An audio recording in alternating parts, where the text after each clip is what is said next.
ஊதாங்குழல் இசைக்கிறாள் அம்மா, நடனம் ஆடுகிறது நெருப்பு. என்ன ரசனைங்க அது? வறுமையால் படிப்பை பாதியோடு நிறுத்திவிட்டனர் எதிர் வீட்டு லட்சுமியும் சரஸ்வதியும். குபேர மூலையின் சுவர் முழுக்க கடன் கணக்கு. படத்தில் இருந்தாலும் ஆணி அடித்தே மாட்டப்படுகிறார் சிலுவையில் இயேசு. விழுந்த பின்னும் பறந்து பார்க்கிறது பறவையின் இறகு. அடே சபாஷ்டா. விழுந்த பிறகும் பறந்து பார்க்கிறது பறவையின் இறகு. புகைப்படக்காரரை அசையாமல் நிற்க வைத்தது மலையருவி. மயிலிறகு குட்டி போட்டது பள்ளியின் நினைவுகளை. ரயில் மோதி பிளிரும் யானையிடம் அழிக்கப்பட்ட காட்டின் குரல். உடைந்த பானை, மிச்சம் இருக்கிறது கொஞ்சம் தண்ணீர்.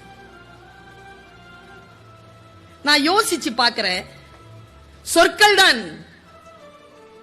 இந்த சொற்களை புரிந்து கொள்ளுகின்ற பொழுது உடன் பதியக்கூடியவர்களுடைய வார்த்தைகள் நமக்கு புரிந்து போகிறது. Download ShareChat.